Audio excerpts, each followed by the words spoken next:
News 24 Madhya Pradesh Chhattisgarh के खास कार्यक्रम क्या हाल है में आप सभी का बहुत बहुत स्वागत है। मैं कर्ण मिश्रा।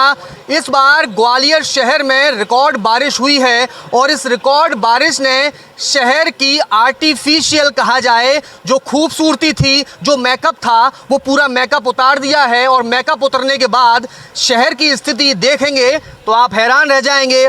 और विशेषकर ग्वालियर के जो ट्रांसपोर्ट नगर की जो हालत है उसको अब नया नाम दिया गया है और नया नामकरण है ट्रांसपोर्ट नगर नहीं बल्कि नरक नगर। और इस नरक नगर के ज़रिए पूरे ग्वालियर शहर का क्या हाल है इस तस्वीर को यहाँ से सीधे तौर पर समझा जा सकता है। स्थानीय लोग यहाँ पर जब देखते हैं तो उनके आंसू आ जाते हैं क्योंकि सीधे तौर पर ये व्यापारिक क्षेत्र है और जब इस तरह के काम में रुकावटें आती हैं इस तरह की बदहाली से तो लोग खासे परेशान होते हैं। लोगों का गुजरना जो है वो बड़ा कहा जाए एक बड़ा टास्क जो है वो बड़ा कठिन हो जाता है कि वो कैसे इन सड़कों को पार करें और अपने व्यापारिक जगह तक पहुँचें या फिर जो ख़रीदारी के लिए आए हैं, जिस काम से आए हैं वो काम पूरा कर पाएँ। शहर के इस ट्रांसपोर्ट नगर का नाम जो है नरक नगर रख दिया है। क्या कुछ बदलाव आ पाएगा? भाई साहब, तो बदलाव कोई आया नहीं है और बहुत स्थिति खराब है ट्रांसपोर्ट के अंदर। आप खुद देख रहे हैं पूरे ट्रांसपोर्ट पर सब जगह गड्ढे हो रहे हैं। इतने गड्ढे हो रहे हैं कि एक्टिवा पूरी डूब जाती है। हर आदमी परेशान है गाड़ी गड्ढों से और पानी बह रहा है, पूरी व्यवस्था खराब है। तो अब मैं अगर ये जानना चाहूँ कि आपका क्या हाल है तो क्या माना जाए? बेहाल है, काम कर ही नहीं पा रहे हैं, गाड़ी अंदर आ नहीं पा रही है, व्यापार पूरा बंद पड़ा हुआ है। हर आदमी परेशान है ट्रांसपोर्ट के अंदर। हर आदमी जो है वो परेशान है और इस परेशानी का अंदाजा आप इस बात से लगा सकते हैं कि ये जितने भी लोग यहाँ पर आपको स्क्रीन पर खड़े हुए नज़र आ रहे हैं इनके अंदर का सिर्फ एक दर्द है। वो दर्द है शहर के ट्रांसपोर्ट नगर की तस्वीर बदलिए तभी शहर का पूरा विकास संभव माना जाएगा। क्या माना जाए? ये पैम्पलेट आप देख रहे हैं, देखिए यहाँ लिखा हुआ है ग्वालियर ट्रांसपोर्ट नगर धरती का नरक नगर है। मतलब ये माना जाए कि धरती का ये नरक नगर है तो बाकी जगह यानी ग्वालियर स्मार्ट सिटी का फिर क्या हाल है? ग्वालियर स्मार्ट सिटी का तो पहले ही सब लोग देख चुके हैं, सारी कलई खुल गई है नगर निगम की। आपने देखा है कि नगर निगम में जो इतना बड़ा चेतकपुरी वाला कांड हुआ है उसके बाद भी नहीं समझ में आ रहा उनको कि यह इसके लिए कुछ सोचे। ट्रांसपोर्ट नगर हम लोग 15 साल से इसकी लड़ाई लड़ रहे हैं। 15 साल से लीपा पोती करके और जो बंदर बांट करके सब पैसा हजम कर जाते हैं और कोई सुनवाई नहीं है। पहला नंबर तो यहाँ पर ड्रेनेज नहीं है, नालियाँ जो हैं टोटल बंद हैं, सफाई कर्मचारी कभी आता नहीं है यहाँ पर। एक तस्वीर जो सवालों में सबसे ज़्यादा सामने आ रही है और इसमें भी आपने वो लगाया है, आप इस मार्क को देख सकते हैं जो साइन यहाँ पर नज़र आ रहा है आपको, ये डेंजर का साइन है यानी नरक का द्वार। तो ये क्या माना जाए, नरक का द्वार इतना खतरनाक है? ये नरक का द्वार इसलिए कह सकते हैं, सुबह हम घर से आते हैं, शाम को हमें भरोसा नहीं रहता कि हम घर पे सुरक्षित भी पहुंच पाएँ कि नहीं पहुंचे। इतने बड़े बड़े गड्ढे हैं, यहाँ सीवर की समस्या है, इतने हमने इनको आवेदन दे चुके हैं, कोई सुनवाई नहीं है, कोई सुनने वाला नहीं है।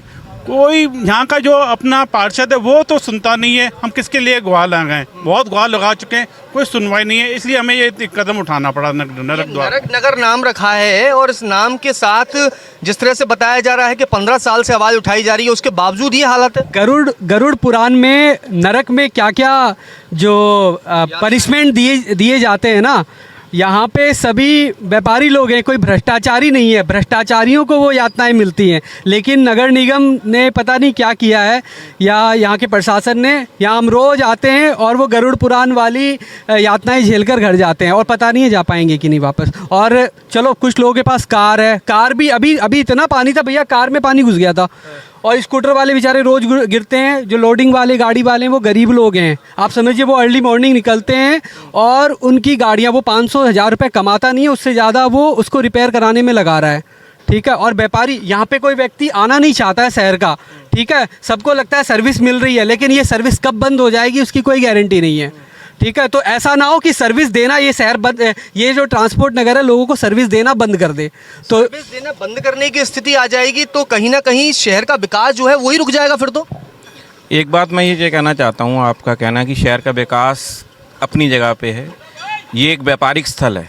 व्यापारिक स्थल होने के कारण यहाँ पर विशेष सुविधाएं मिलनी चाहिए। विशेष सुविधाएं तो क्या, सामान्य सुविधाएं भी नहीं है। ये ट्रांसपोर्ट नगर है, इसके अलावा दाल बाज़ार यहाँ पे अलॉट है, लोहिया बाज़ार यहाँ अलॉट है। क्यों नहीं आ रहा है लोग व्यक्ति व्यापारी गण क्यों नहीं आ रहा है, लोहिया बाज़ार का, दाल बाज़ार का व्यापारी क्यों नहीं आ रहा है। आज हम लोग 20 साल 22 साल पहले यहाँ पे ट्रांसपोर्ट नगर को बसाने के लिए हम तो आ गए, लेकिन व्यापारी वर्ग जो लोहिया बाज़ार है, जिसमें हमको भी सुविधा प्रदान होगी, आम जनता के लिए जो सामान्य सामान के लिए शहरों से दौड़ना पड़ता है, उसके लिए जो यहाँ जगह अलॉट की गई है, एक भी दुकान अभी तक पिछले 2 सालों के अंदर किसी ने भी यहाँ व्यवस्थित नहीं की है। क्या कारण है? साफ कारण है कि कोई नरक में क्यों जाएगा। नरक में क्यों जाएगा? और कहते हैं इकोनॉमी अगर राउंड अगर नहीं चलेगी, मूवेबल कंडीशन में नहीं होगी, तो सीधे तौर पर उसके क्षेत्र का जो विकास है उसका पहिया थम जाएगा। आप देख सकते हैं मेरे पीछे ये ट्रक भी खड़ा हुआ है यहाँ पर, और ये ट्रक जब इस शहर में आते हैं तो कहीं ना कहीं इनके पहिए थमने के लिए मजबूर हो जाते हैं। तो ये वजह सिर्फ सड़क को माना जाए या और भी बहुत सारी कमियाँ हैं? और भी बहुत सारी कमियां ये हैं, ना तो सीवर की लाइन है यहाँ, ना पानी की कोई व्यवस्था है, ना शौचालय वगैरह है। सबसे बड़े गड्ढों की समस्या है, कोई अंदर आना ही नहीं चाहता, और बाहर का व्यापारी सब मना कर देता है कि हम ट्रांसपोर्ट नगर के अंदर नहीं जाएंगे। गाड़ियाँ बाईपास से लौट जाती हैं। मैकेनिक वर्ग का हमारा काम है, पूरा मैकेनिक इतना परेशान है कि बाईपास से सारी की सारी गाड़ियाँ बाहर की बार लौट जाती है, कोई गाड़ी अंदर काम कराने के लिए नहीं आती। सारे लोग परेशान हैं, मैकेनिक सबसे ज़्यादा परेशान हो रहा है। सब लोग, कोई नहीं देखने वाला, ना कोई हमारी सुनने वाला, तो वो हमारी समस्या दूर करिए। देखिए बिल्कुल सुनने वाला कोई नहीं है, और ऐसी स्थिति में ये सवाल सीधे तौर पर उन जिम्मेदारों से भी बनता है कि आखिर इस क्षेत्र के जो हालात हैं, उस हालात से परेशान होकर यहाँ के जो लोग हैं, व्यापारी हैं, जो यहाँ कारोबार कर रहे हैं, उन्होंने इसका नामकरण ही नरक नगर कर दिया है। और ये नरक नगर, जैसा कि मैंने शुरुआत में जिक्र किया था कि जो चमचमाता हुआ फेशियल था वो शहर का शायद उतर गया और हकीकत सामने आ गई। इस बारिश ने कुदरत को मतलब धन्यवाद कहेंगे कि शायद वास्तविक आईना दिखा दिया। हाँ, वास्तविक आईना दिखाया है। मेरे ख्याल से तो ग्वालियर का जो नाम है वही नरक नगर होना चाहिए, लेकिन अगर किसी को नरक देखना है तो अगर आप ट्रांसपोर्ट नगर ही आ जाए तो पूरे ग्वालियर का आईना दिख जाएगा। यहाँ पर क्या है, एक छोटा सा गांव है शंकरपुर के जो बच्चे स्कूल में पढ़ते हैं, उनको जो वैन लेने आती है, ऑटो लेने आते हैं, उन लोगों ने मना कर दिया है कि हम लोग नहीं आएंगे यहाँ, क्योंकि वो यहाँ आके बच्चे ही डूब जाए, कल को उनके ऊपर एक्शन होने लगे तो कैसे काम चलेगा बताओ। यहाँ से आप पूरी रोड देखिए, सब में गड्ढे हैं। हम लोग इतने परेशान हैं, हम लोग घर से निकलते तो हैं और यहाँ पहुँचते हैं, कहते राम राम करके बोल के यहाँ पहुँचते हैं। स्थिति बहुत ख़राब है, बहुत दयनीय हो गई है स्थिति। अगर किसी को ग्वालियर का आईना देखना है तो यहाँ ट्रांसपोर्ट नगर आ जाए और यहाँ का आईना देखे कि यहीं से मालूम पड़ जाएगा ग्वालियर की स्थिति क्या है। वो नरक नगर हमने क्यों नाम रखा है इसका।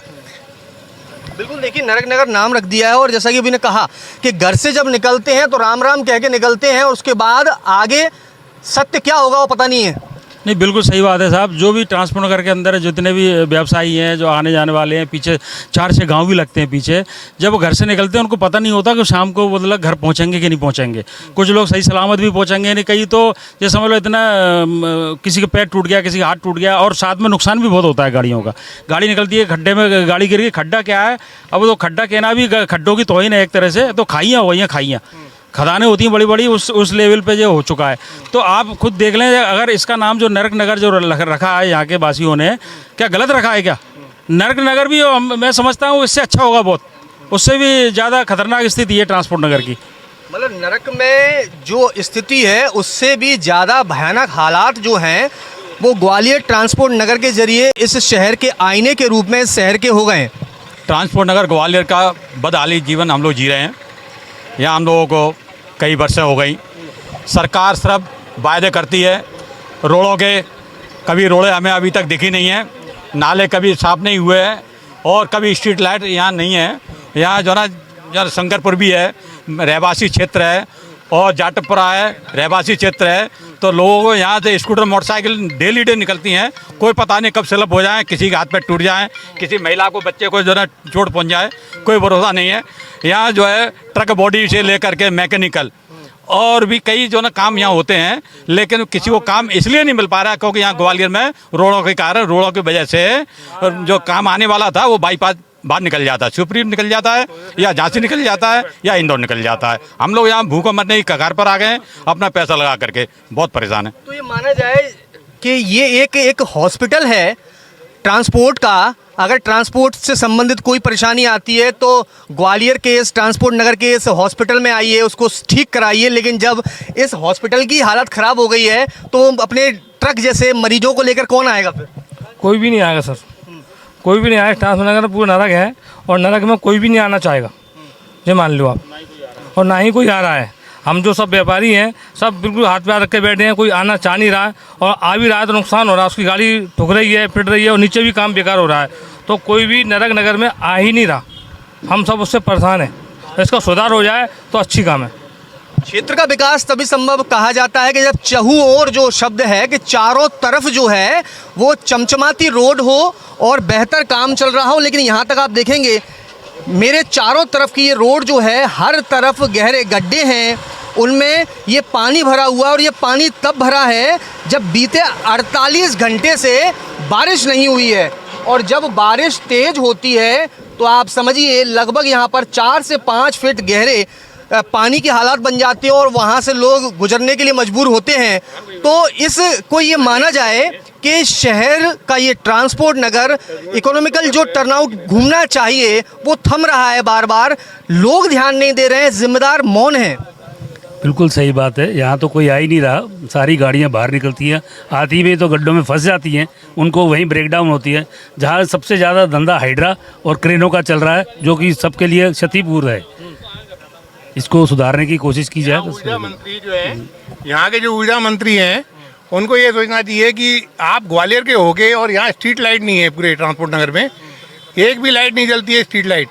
अगर मैं उंगलियों पे गिनना चाहूँ यहाँ की समस्याओं की जिसके चलते ये ट्रांसपोर्ट नगर का नाम आप लोगों ने नरक नगर कर दिया है, एक तस्वीर मुझे सड़कों की तो साफ नज़र आ ही रही है कि सड़क जो है बदहाल है यहाँ पर। इसके अलावा और क्या क्या परेशानियाँ हैं यहाँ पर? परेशानी हर चीज़ की। यहाँ तो एक तो नाली की सफाई बिल्कुल नहीं है, जब से ट्रांसपोर्ट बना है मेरा ख्याल उसके बाद कभी सफाई नहीं हुई है।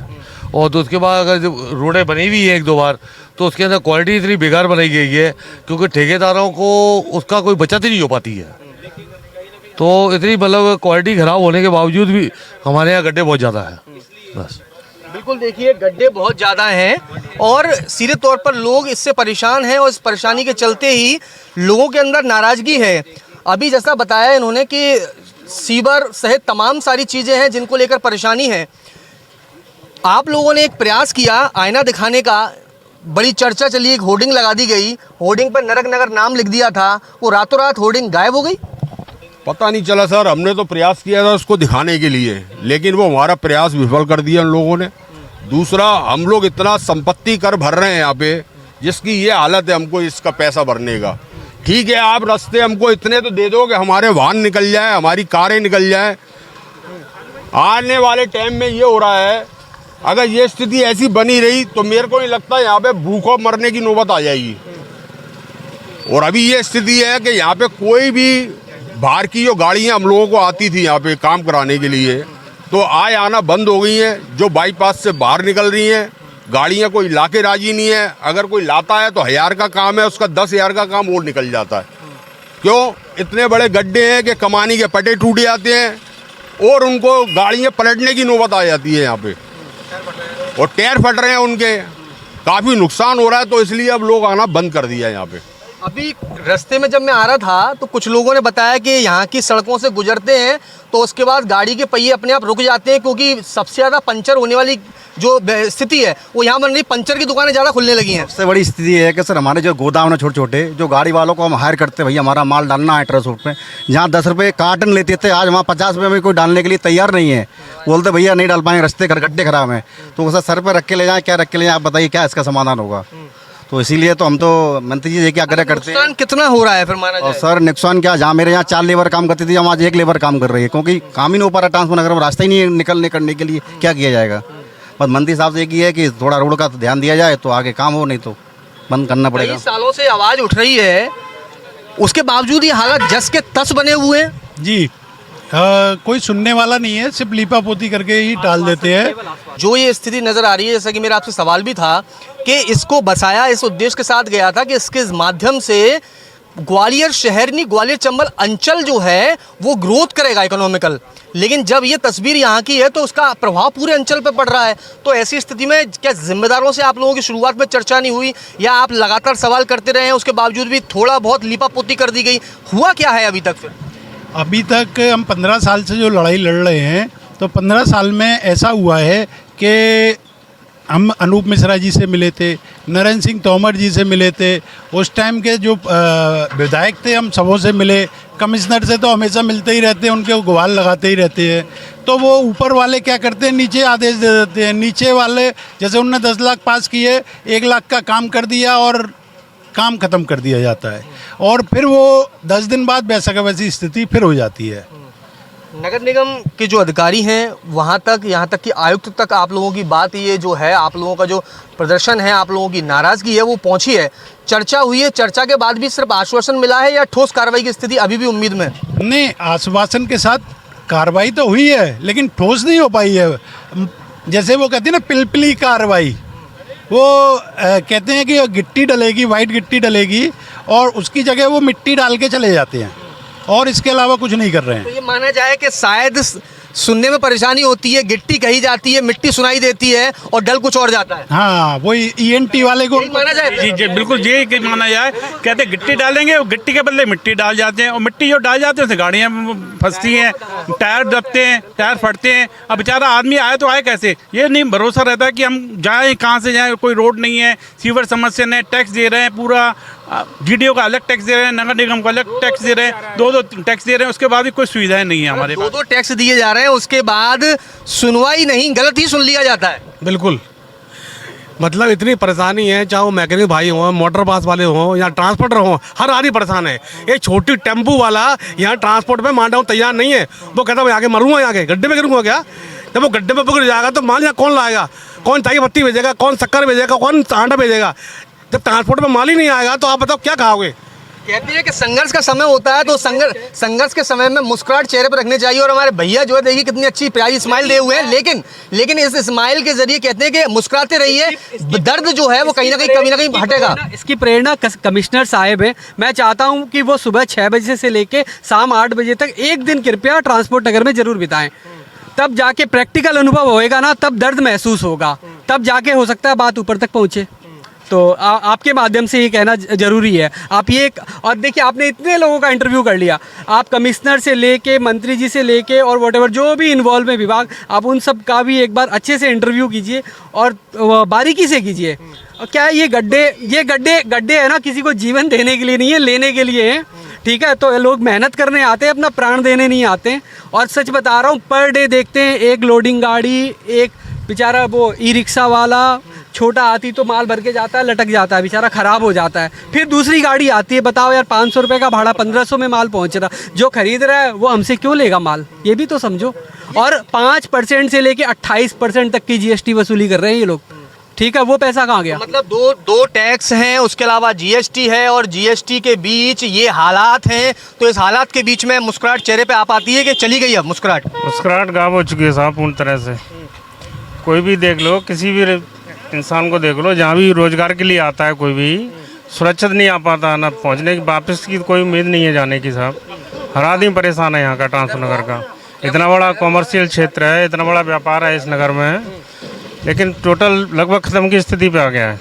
ख़त्म की स्थिति पे आ गया। और देख सकते हैं ये सामने कार आपको दिख रही है, ये कार के पहिया जो है या फंसा है, और बड़ा कठिन काम जो होता है यहाँ से पार पाना। कहते हैं कि कोई भी परेशानी है उससे पार पा लेंगे तो कहीं ना कहीं वो संघर्ष का दौर निकल जाएगा और आपके हाथ में कुछ आएगा। लेकिन जब यहाँ से चाहे आम वाहन हो या फिर ट्रांसपोर्ट से जुड़े हुए वाहन हो, जब वो यहाँ से गुजरते हैं तो सिर्फ पाने के लिए उनके पास रह जाता है दर्द, चाहे उनकी गाड़ियों से नुकसान का हो, चाहे व्यक्तिगत दर्द हो। जी, नुकसान तो काफ़ी हो रहा है और 10-15 साल से अच्छे दिनों का इंतज़ार ही कर रहे हैं, पर अच्छे दिन आ नहीं पा रहे हैं। मतलब हालत ये है कि सिर्फ जब भी कोई यहाँ से गुजरता है या यहाँ आता है तो सिर्फ दर्द पाता है, और बहुत से हमारे पहचान के आते हैं, उन्हें तो हम मना ही कर देते हैं कि आप अंदर नहीं आइए, नुकसान हो जाएगा आपका गाड़ी को। तो ऐसा इंतज़ार ही चल रहा है कब अच्छे दिन आएंगे। तो ये मतलब जो व्यापारी लोग रहते हैं उनका आप लोग इंतजार करते होंगे, तो ऐसी स्थिति में जो बाहर के व्यापारी हैं उनको इनवाइट करते होंगे, आप आइए चर्चा कीजिए, ये देखिए ये तस्वीर है ये गाड़ी को धकेल के जो है आगे ले जाना पड़ रहा है। और एक काम जो है यहाँ आसपास जो मैकेनिकल काम कर रहे हैं, अन्य लेबर हैं, वो भी मजबूरी में लोगों की मदद करते हुए नज़र आते हैं कुछ इस तरह से। और भाई साहब से चर्चा शुरू हुई थी, उनके पास ही दोबारा से लौटता हूँ मैं। आपका क्या हाल है? मेरे को ऐसा लगता है कि इंदौर का नगर निगम बहुत अच्छा नगर निगम है एमपी का, तो वहाँ की 100 लोगों की टीम को यहाँ लाना चाहिए और यहाँ की 100 लोगों की टीम को वहाँ ले जाना चाहिए, जिससे वो अपना वहाँ तरीके का काम यहाँ करें और इन लोगों को भी सीखने पड़े कि वहाँ कैसे काम होता है। तो मेरे ख्याल में ग्वालियर का नगर निगम तो आप देख रहे हो, मैं 1 महीने से देख रहा हूँ हमारे ग्रुप पे रोज़ वो फ़ोटो डालता है, आज नाली साफ़ कर रहा हूँ, वही नाली का कचरा नाली में चला जाता है। और मतलब सिर्फ दिखावे का काम चल रहा है, जाने किसको दिखा रहे हैं। काम आप धरती पे देखो तो उससे और ख़राब होता जा रहा है। तो मैं तो यही चाहूँगा कि इनको सीख की ज़रूरत है, कहीं से इनके काबिल अफसरों को लाया जाए और इनसे काम कराया जाए। यहाँ जी आपने जो व्यवस्था बताई है, कई बड़े शहरों में इस तरीके को अपनाया जाता है। एक्सचेंज जिसको कहा जाए, एक्सचेंजेबल जो कंडीशन बनाते हैं कि वहाँ से सीख के कुछ आते हैं फिर अपनी जगह पे उसको अमल करते हैं। तो ऐसी स्थिति में यहाँ की जो परेशानी स्थानीय लोगों ने मुझे बताई, सड़क गायब है, स्ट्रीट लाइट गायब है, सीवर खत्म हो चुका है, अब बचा क्या फिर यहाँ पर? आप लोगों का सिर्फ दर्द। मैं जानता हूँ कि पिछले 15 साल पहले जो स्थितियाँ होती थी, हम जिससे परेशान होके एक अच्छी सरकार की तरफ गए थे, वापस उसी दौर में हम आ गए हैं ना। हमारे यहाँ पूरे शहर में रोज़ बिजली जाती है, आप दिन में 10 बार कट है। जैसे भाई साहब ने बताया था कि नरक नगर नाम इसलिए रखा हुआ है ताकि ग्वालियर स्मार्ट सिटी का असली चेहरा जो है सामने आए। मैंने शुरुआत में इस बात को लेकर बोला कि इस बार की जो बारिश ने जो मैकअप था पूरे शहर के अंदर, उस मैकअप को उतार दिया और असली चेहरा जो है वो सामने आ गया। तो ऐसी स्थिति में अब आप लोगों ने जो तय किया है नाम इसका नरक नगर, प्रोटेस्ट भी आप लोग कर रहे हैं, सारी चीज़ें हैं, अब उम्मीद आगे क्या रखी है आप लोगों ने? बस यही उम्मीद रखी है, मैंने कहा ना कि थोड़ा सा नगर निगम थोड़ा सा जाग जाए और समझे। मैं तो चाहता हूँ कि 2-4 अफसर यहाँ आके रहने लगें, सुबह दोपहर शाम यहीं से जाएं अपनी ड्यूटी पे, तो उनको समझ में आएगा कि हम लोग कैसे यहाँ पे उनके लिए यहाँ आते हैं, काम करते हैं, तो हम उनको टैक्स देते हैं। हम यहाँ आ ही नहीं पाएंगे, काम ही नहीं कर पाएंगे, तो उनको टैक्स कहाँ से देंगे? तो उनको ये चीज़ समझना चाहिए। मैं तो कहता हूँ डेली बेसिस पे आओ, आप रोज़ का टैक्स ले लो हमसे। आप आओ रोज़ हमारे पास, जो साल का टैक्स लेते हो वो रोज़ लिया करो हमसे, तो आपको समझ में आएगा कि क्या स्थिति। हम भी काम कर रहे हैं आपके लिए ही। तो क्या लगता है वो टैक्स कलेक्शन भी कर पाएंगे? क्योंकि जो हालात है वो टैक्स कलेक्शन जो साल भर का रहता है, अगर आप हर दिन देने के लिए भी तैयार हैं तो ऐसी स्थिति में वो भी दे पाएंगे या वो लेने आ पाएंगे? भाई यही हम चाहते हैं ना कि उनको समझ में तो आए कि हम जो कमा रहे हैं उसमें से आपको दे रहे हैं, तो आपको हम देंगे कहाँ से अगर हम यहाँ आ ही नहीं पाएंगे, यहाँ पहुँच ही नहीं पाएंगे।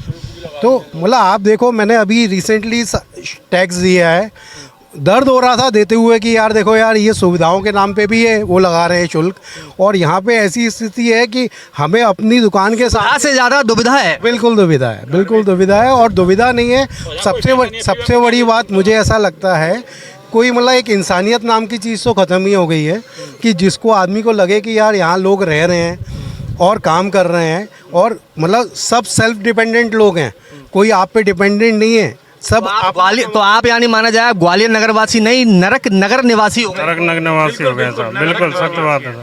बिल्कुल, देखिए ये दर्द है, ये परेशानी है, और ये परेशानी शहर के विकास को और ग्वालियर चंबल अंचल के बढ़ते हुए कदम को सीधे तरीके से माना जाए वो रोक रही है।